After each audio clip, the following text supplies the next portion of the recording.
friends, audience, we're gonna sit down and we're gonna talk about a very important game to me. One that on the surface won't seem too bad, but once I get into it, you're gonna understand You motherfucker! what I'm talking about here. And today we're going to talk about a game that I have studied to the point that I could probably write an essay on it. That's right, everybody. One of my absolute favorite games of all time. No, that's a lie. A game that I know way too much about. Let's talk about Final Fantasy 1, motherfucker! I fucking knew it! Hell yeah, Jay. So why am I talking about Final Fantasy 1 and not the rest of them? Why am I not talking about Trails? Well, I'm not talking about Trails. Trails is my favorite game series. I do that on Saturdays. Check it out. I'm talking about Final Fantasy because this game series is probably the single most important to me of all the different game series that I've played. But we're talking about the very first game in the series because I have played every single version of this game, notated down all the differences between each of those versions, driven myself to damn near insanity studying this game in particular because I have no idea what happened to me in that 1 or 2 years of my life, and now I have all this horrible knowledge that I have to share with you people. I've got to put it in your heads so it escapes mine. I mean, I know what you were trying to do when you were doing this. Oh yeah. I've seen it. This is a very menacing purpose you've got going on. You don't understand. So, This is sort of the Dark Ages, James. let me recenter myself. Final Fantasy. It's a classic style JRPG. Some would say like one of the cornerstones of the entire genre. In addition to Dragon Quest, it set up this whole theme of collect a bunch of crystals, yada yada yada, beat the Dark Lord, punch a guy with a weird snake cod piece.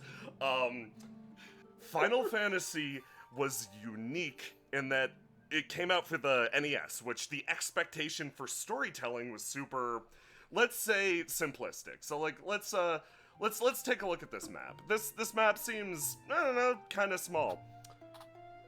The beginning of the game took place right about here, between 1 and 2. Now, in a normal game, in your Super Marios, you'd jump through a bunch of kingdoms, you'd make it to the end, you'd beat the Bowser. In Final Fantasy, you start off the game, and the very first thing that happens is you get told, okay, bud, go save a princess from this evil knight Garland, kidnapped her, went over to the Temple of the Fiends right over there, and you go and do that, and if you're like most players, over the course of like 3-4 hours, you get the princess back, and you're like, cool game. Like, that was pretty neat. Like, I got her back. I'm only like level 7. I guess that's how high you get in this game. No. They tell you, hey, good job, bud, saving the princess. You know what we're gonna do for you? You know what all adventurers want? And you go, what? They go, a bridge. We're gonna build you a bridge. You're like, what the fuck? Why?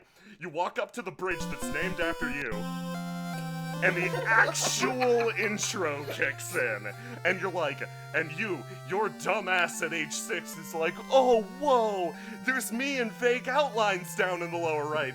I'm gonna go on this wonderful adventure with my friends. And you know what? This is one of the first games using the NES that delivered on it. The music, the visuals, despite being simplistic, really did deliver on this vision of an adventure. And as hokey as the plot is, the water's bad. Dirt sucks. The wind is stinky. The wind has been replaced with farts. The wind is stinky. Despite that simplistic plot, that was enough to get a lot of people's minds going. For them, this was, like, for us now, we think of it as a JRPG, but for a lot of people, this was a Western RPG-inspired experience based on Dungeons & Dragons. You had the traditional D&D classes, and like all of the weapons, arms, etc. They were all based on Western mythology. Dwarves, elves, fairies, etc. This was a Western game made by a Japanese developer to evoke the feeling of D&D. And you know what? It actually did pretty good at that. But that's not what we're here to talk about today. We're here to talk about why this game is interesting to me and why I find it to be so fucking fascinating. So, Final Fantasy is a genius game on some levels. And then, when you peel back the surface, you see all of the clown noses, all of the confetti that keeps this machine running, and it becomes beautiful. So let's talk about the classes to start off with, right? Like, let's take a look at our characters to begin the game. So first things first, you're given this small cast of characters, 4 playable. But there are 6 classes, and the default one, the one that'll come up first, is the fighter, who is this tomato motherfucker here on the left. Is the next one Truck Freak? Yeah, this is Truck Freak. Now, the fighter is pretty unique because he can't use magic, at least at the start, and just seems to be built like a brick shithouse. He can hit pretty hard, and can use swords, which is pretty good at the beginning of the game. So you're probably locking in a fighter. Locking in a fighter is a good idea because there is one class quest in this entire game, and it is literally only for fighter. Nobody else gets to play or have fun. Yeah. Next up is the thief. The thief is, depending on your version of the game, and I'm going to be saying that a lot going forward, either an incredibly powerful character or a fucking miserable one, and it's a crapshoot which one you're gonna wind up with. The thief is really good at running away, which you think, like, on paper you're like, I'm running away. I'm not a coward. I'm going to walk up and defeat every monster. No. No. God, no. God, no. Next up, we have Truck Freak, aka the Monk, who every game they decide, you know what would be wacky?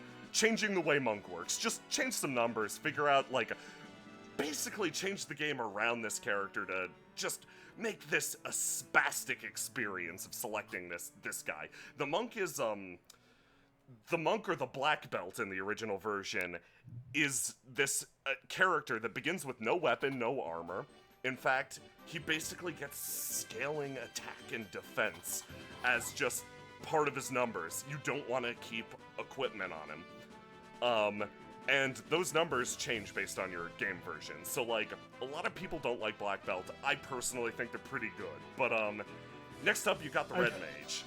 Can I just point out, upgrade, absolutely nothing. Oh. It gets weaker. Oh, yeah. We're gonna get to the rat tail. We're gonna get to that fucking clown nose. So basically, Monk operates how Monk has operated in 14. Yeah, exactly. Okay, cool. Joke class. Then we have the Red Mage. Red Mage is good at everything. They've got a little white magic, a little black magic, and they're good all-arounders. I personally like them a lot because I prefer a character that's good 75% of the time in all roles versus characters that are good 100% of, like, at 100% effectiveness in their singular role, etc. White Mage, healer, etc. They're not going to hit very hard, but, you know, they've got that big defensive magic. They can access the game's highest level magic. And then finally, Black Mage, they've got the big magic spells, and they got that classic look the Pointed Wizard had, etc. So, you boot up this game, you probably name these characters after your friends, and you set off into the wilderness. Yeah. And you die instantly, because you didn't buy equipment. Because, of course... Goblins kick your ass. The goblins kick your ass, unless you have a black belt, then you're also going to die, because you have a level 1 black belt. You'll take 2 extra steps further. That judo training is paid off. Yes. So you're gonna haul ass up towards 2, and there you're going to find a man, a beautiful, a glorious specimen named Garland, which who has been used again and again in Final Fantasy lore as, like, the Garlean Empire, etc. Garland is the first Final Fantasy villain, and you'll know this incredibly classic villain by how the localizers handled his famous phrase.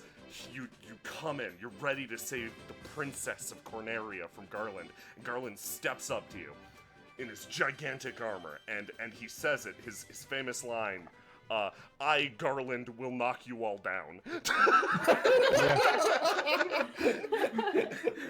Comes over and pushes you over. Just like bowling pins. What absolute might!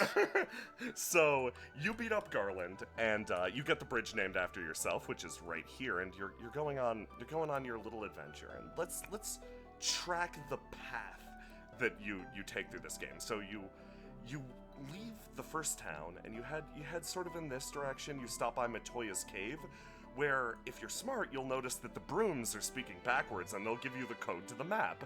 But honestly, you don't really need the map, because this game is laid out in such a way that it follows these really natural curves. You head to this town, where you get a boat, and suddenly your traversal options just explode. You can go anywhere, but if you just sort of follow the curve down this way, you natively just sort of know where to go. Like, the organization of the game is done in such a way that if you drew a rectangle around it, it would make a perfect golden ratio. And there is a low-key amount of brilliance in the layout here. And you go sort of like there, and then you head back, and it's time to hop back in your boat. You go to the Kingdom of the Elves, you chill out with them, you fight an evil elf who's disguised as another guy, and you go into number 6 right here. Now, this is the first dungeon of the game, and you've been running and screaming from goblins up to this point because you're playing the NES version, and you're noticing something. If you're like me, you played later JRPGs, you're used to trash mobs being jokes, but in this game, they're kind of kicking your ass, and you make it down to the bottom of the first dungeon. And, hold on. You make it down to the very bottom of the first dungeon, and you find it's an absolute grueling, brutal adventure. You're barely escaping every combat. Enemy configuration in this game is so fucking tough. And there you fight the first true boss of the game.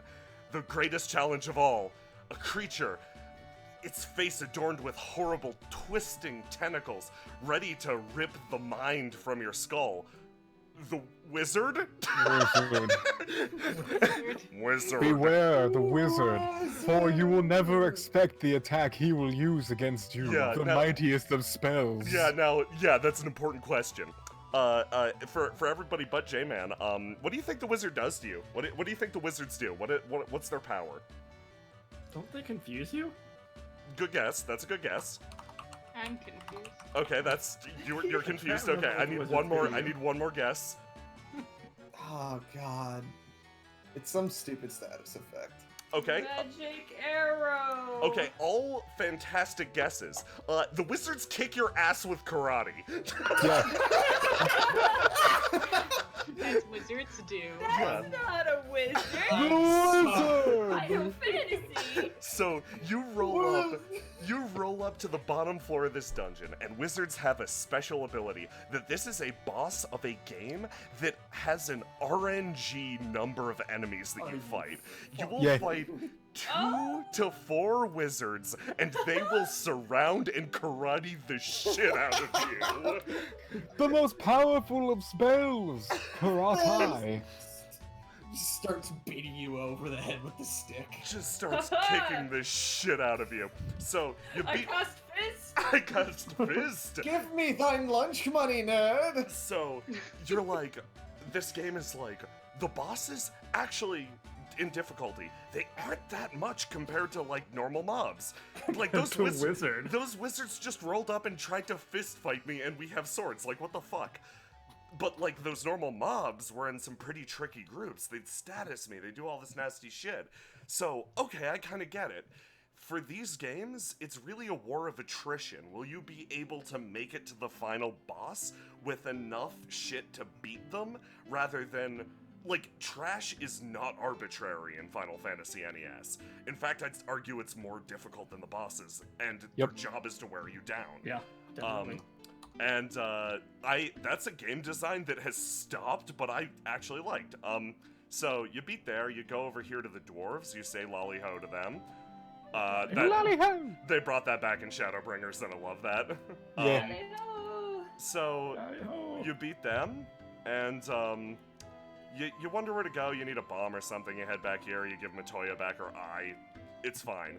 This game has made a lot of logical sense, and you notice with your ship, your traversal capabilities are limited by this big lake, basically. But using a bomb you find in 1, you punch your way out, and you head straight over to 9. And, like, everything makes sense. The flow of this game is great. You head down to 10, which is the very first of your crystal caves. And you get halfway down there, and you fight a vampire. Guess what the vampire's ability is? Punch. Yes! Yeah. The vampire will also karate your ass. So you beat up the vampire, you go over here with the magic vampire emerald that he drops like he do. You go over here, he gives you the ability to go deeper in the Lich's cave, and like, yeah, everything's flowing pretty well. You go down, you beat the Lich, whose ability is naturally karate, and you're feeling pretty good about yourself, and you're like, wait, what the fuck? I just beat the Lich down here at 10. Where the fuck do I go right now? So you probably sail down and around like this side, and you go to, and this is where the wacky shit starts happening. You head on down to 13 here, which is the small town that features the Circle of the Sages, who are very important characters, who are, I believe it's 13 identical old men who stand in a circle. Now, Yeah. you need that's right. You need to meet and talk to the Circle of the Sages, because the only way to traverse through 15 is with the raft one of the sages will provide you. I'm gonna here, I got the Circle of the Sages right here. I want you guys to take a bet. Point out the important sage to me. Point out the one that gives you the raft. Like, I just take a guess. Which one? Oh god. You know, I'm If gonna. I remember correctly, it's like 9 o'clock. Well, one of the left ones.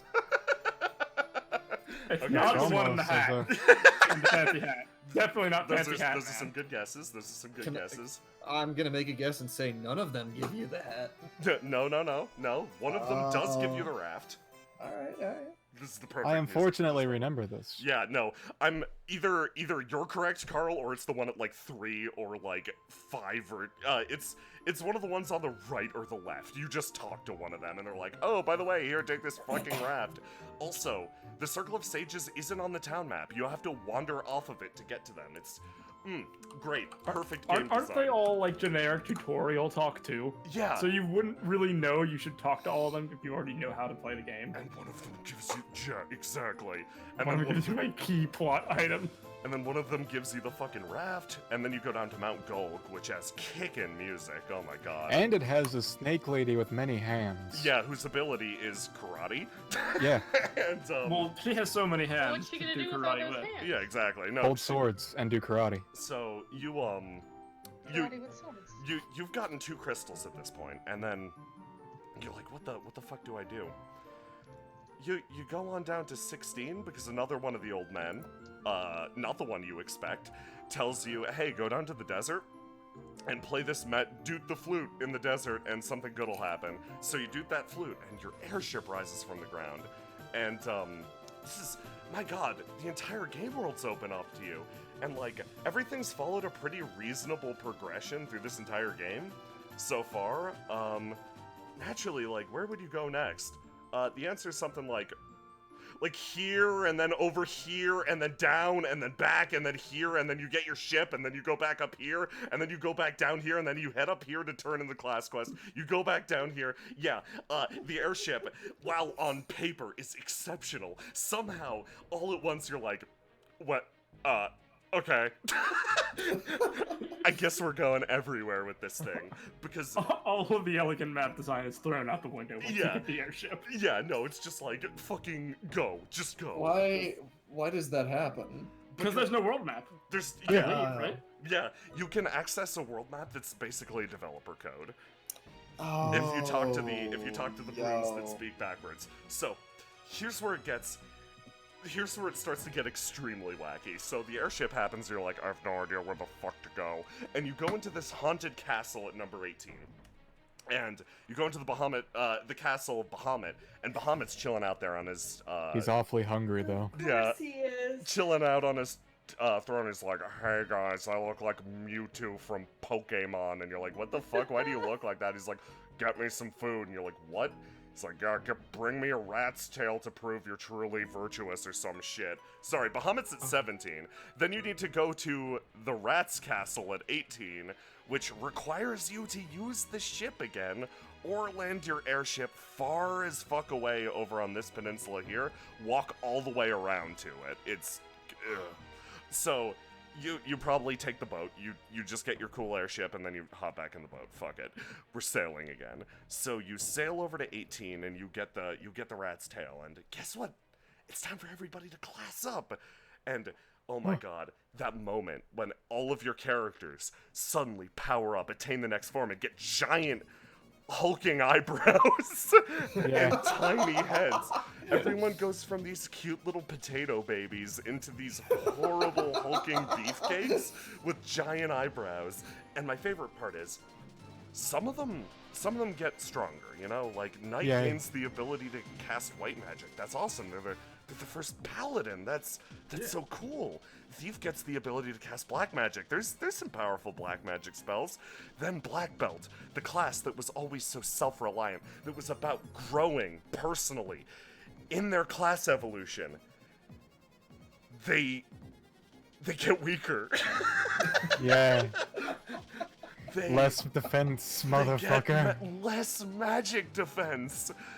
It's so stupid. Do you get nothing to outbalance that? No. In the NES version. What the fuck kind of sense does that make?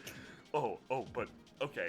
Things get, believe it or not, things get even better from here. So, you go to the desert, you rip off Castle in the Sky, you go to the Castle in the Sky, but before that you're like, man, quest's kind of coming to the end. We've almost got all of these magic crystals charged up. I should probably be getting some pretty good magic by now, right? So this right here is the Black Mage spell list. I'm gonna need you guys to we're gonna play a game. I'm gonna need you to guess what the spell Rub does. Tell me what Rub does. R-U-B. Where's... I played Fire Emblem Fates, I don't wanna guess.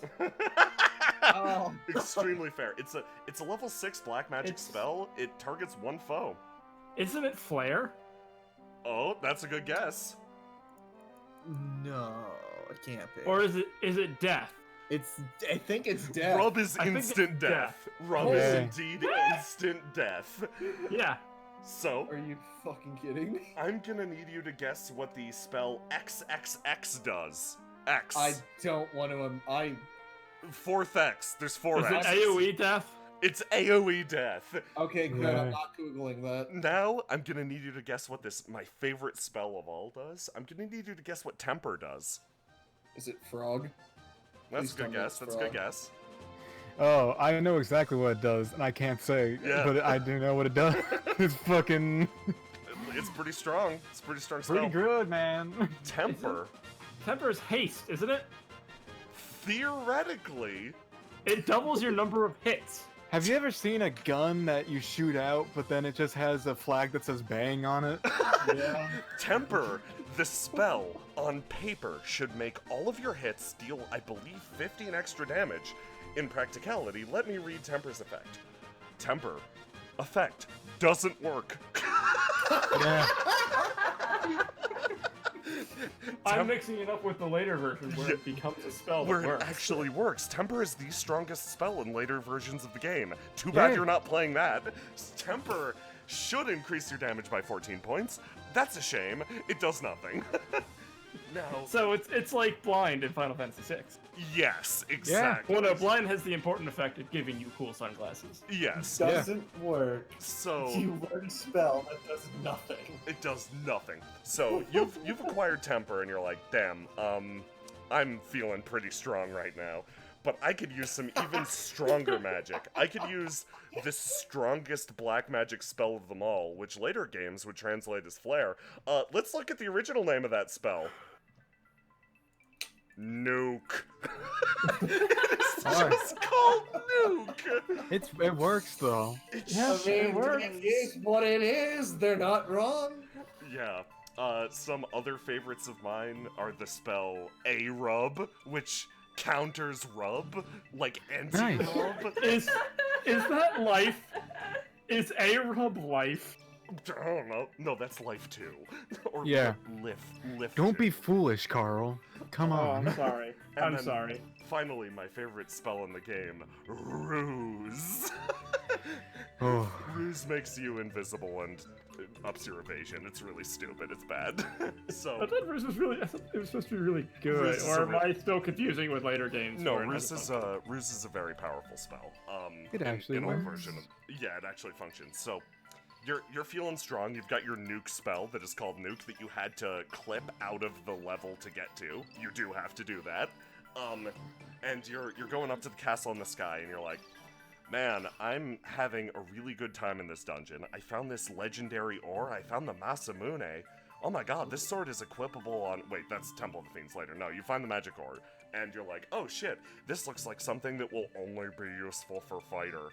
But Yeah. you're having a good run of the dungeon, and you're wandering across this final bridge up to Tiamat, who's the final of the four fiends, whose massive dragon heads give it a distinct advantage at karate. Yeah. You're wandering across this bridge, and you find an enemy, and it looks different than all the other ones, and it's just really strange. Like, this thing, oh my god, this thing hits hard. You've encountered the War Mech, the game's super boss that has a 1 in 10 chance of spawning on one bridge in the game and immediately ending your run. Which, Yep. if you are one of the unfortunate souls that lacks a battery inside of your NES cartridge, means you have died for real. What? The War Mech. So, a lot of the time with Final Fantasy, your game will not save because the cartridges were a little defective. So, Yeah. many people had to beat this game in one run. War Mech will make that hard for you. If you've never run into the War Mech, or the Death Machine, as it was later called, you probably have never seen, like, you wouldn't understand the hype, but this thing is a fucking nightmare. But yeah, you beat up the War Mech, and you rejuvenate all the crystals, and what the fuck, the game ain't over. I'm gonna go talk to my old man IT department. So you go back to the Circle of Sages. Real quick though, I just want to say, Yeah. when I first played Final Fantasy 1, I had that issue where my NES cartridge was no at me, and it took me. I had to play through that game, I think, somewhere around 30-ish times before I finally beat it. That sounds about right. That game's hard. Yeah. And the War Mech has ended my run 3 times. And I'm wrapping up. I'm almost at the end of this because I think it'll be like 10, 15 more minutes because I gotta get into version differences because motherfuckers, you better believe I got some shit on that. Stat curves. So you go back and you talk to your old man IT council, and they say, fucking reality's broke. Here's the plot. And all at once, they tell you the plot of the game, which Garland, using the power of chaos, has somehow traveled back in time to create a time loop. He went back to the past, sent the fiends into the future, and for some reason that will loop endlessly? Question mark, question mark, question mark? Unless you go back and punch him. And if you say the reasonable thing of, wait, why don't we just leave him alone? If he's back in the past and nothing's changed, then why isn't shit happening? No, you gotta go, man. He could change something at any time. It's like, but if it happened a while ago, wouldn't it just be the past for us? No, man, he could change the past at any second. Get the fuck in that time rift. And, you go back to the very first dungeon of the game.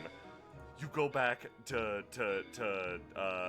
frickin' Corneria, and the first dungeon is the final dungeon, and that's a really cool twist. You go in, you talk to his freaky bat friends, and they're like, oh, we're transformed old men.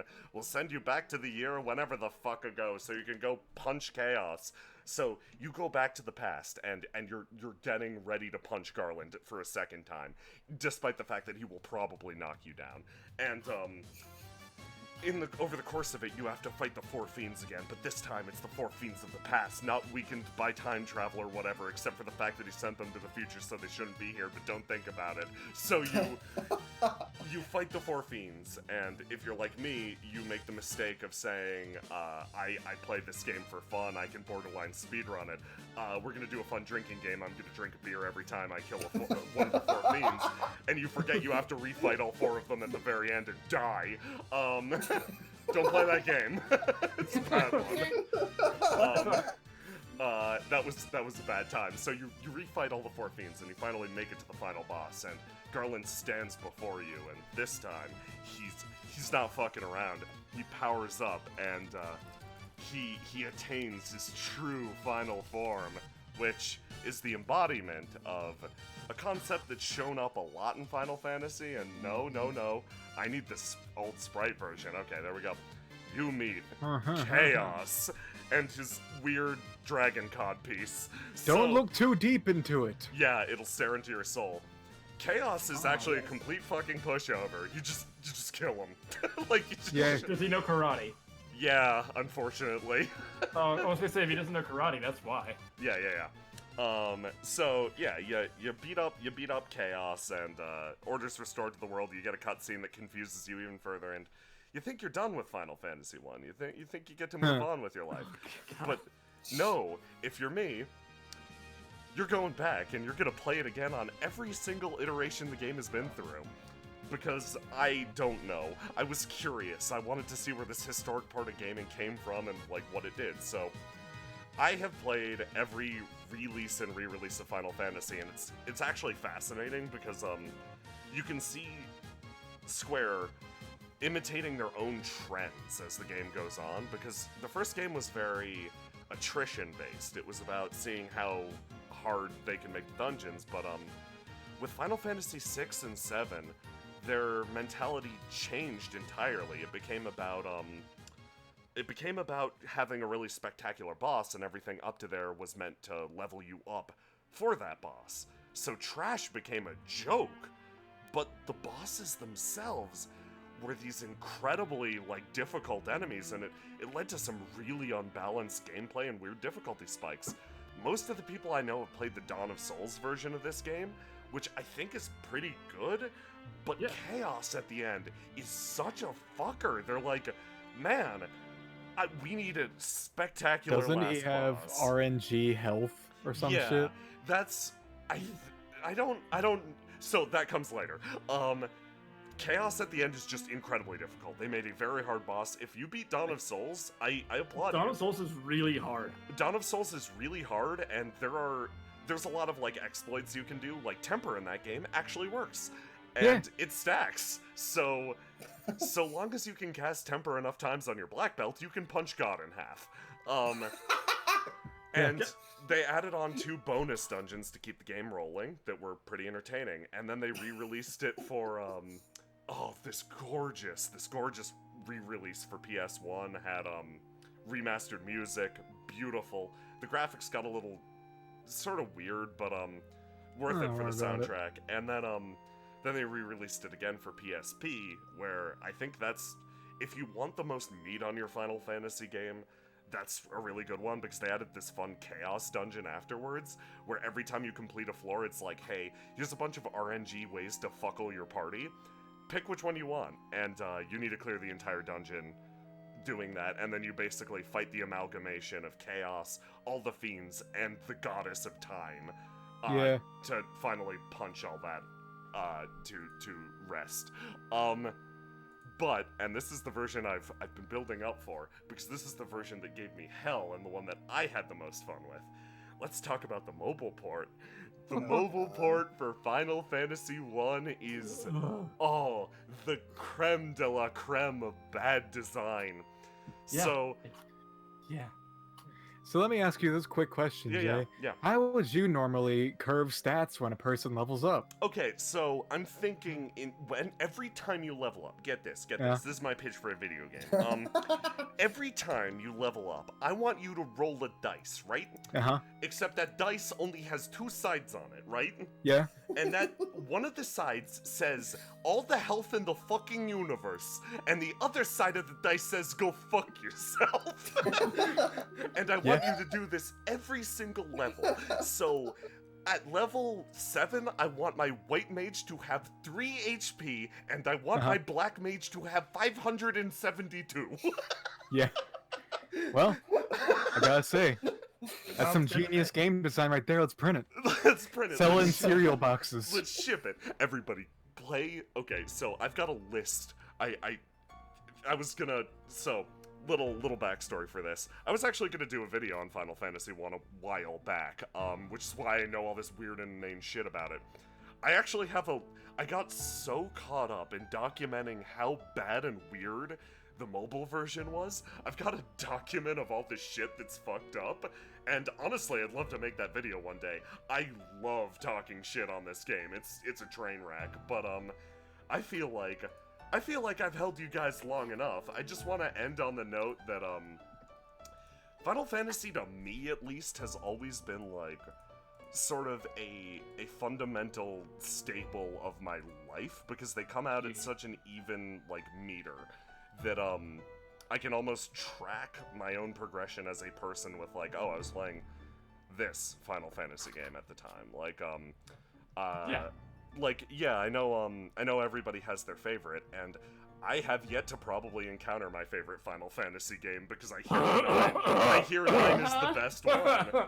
I've heard people say that the first Final Fantasy you play tends to, more often than not, be your favorite. Yeah, for me, Final Fantasy 1 was my first. It is definitely not my favorite. God. 4 was my first, and it is definitely not mine. I mean, they say that about a lot of series. They say that about your first Zelda game, too. Yeah. Yeah. 2 was my first, and Like- then I said, go fuck yourself. I'm not playing That's another Final Fantasy game. And I played every Final Fantasy extremely game. Of course you did. I could talk about this series at length, but like right now, this game series means so fucking much to me. Not necessarily in terms of like it being this flawless goddamn masterpiece. Like, so many of the games are bad, so many have problems, but like just being this constant and going back and really understanding Final Fantasy 1 and all the places it was fucked up and awful, you know, helped me realize how fucked up and awful my own life was too. I had no idea where I was going with that. Genuinely, like, taking a long-ass look at FF1, was like, you can see a lot of the mistakes that they carry on to the future, and a lot of the, like, a lot of the re-releases, emulations of, like, styles of the time. And I think if you are looking for a good, just, like, cross-section of JRPGs as a whole, you literally cannot do better than Final Fantasy. Like, there's no better game series for this. I can't recommend Shadowbringers more than enough. Like, it's... Shadowbringers is truly incredible. Shadowbringers is the best one right This is now. hype. But, like, we could probably do an entire stream on that. Thank you everybody for sitting through me fucking going nuts on FF1 for a bit. Hey. FF1 is weird and good. I will say that Dissidia probably has the best designs for Garland, Warrior of Light, and Chaos. Oh my god. Dissidia Dissidia has good designs for most of They're them. they're pretty cash. Yeah. Dissidia Garland is really funny. He's got a big dumb whippy sword that's the size of a fucking country. He's really fun to play as too. He has a badass voice actor. But yeah, I would think this is a good time to end off the stream zone then. Absolutely, yeah. Thank you So, everybody for coming in for a podcast. Yeah, thanks for coming out to A Podcast. The only podcast where after doing one stream, you'll get your host privileges revoked, and then you'll get it back in the third stream, only to get them stolen away from you again at the end of the stream. Listen, the meta-narrative behind A Podcast is as deep. The meta-narrative is that... ever-changing as those basketball thugs outside your house. Yeah, I mean, I'm sure those basketball thugs wanted to hear James talk about Shut Up and Jam Gaiden, and they were disappointed. Yeah, they actually left. Oh. Oh, well. I can't even death stare them anymore. Oh, time to bar my windows. Yeah. Yeah, they're coming for you, James. Okay. Aggressively dribbles out of the alleyway. You know, Tropical Storm Barry heading straight towards your area right now, James? Barry is the name of a storm. Barry is a wimp, okay? I put out hamburgers, I put out steak, and Barry didn't show up. I didn't even lose power during Barry. Well, James Barry's a vegetarian. I don't So care. inconsiderate. I don't care what Barry B. Benson does with his life. He is a hamster of a hurricane. Say goodbye to Chad, everybody. Bye, Chad. Bye.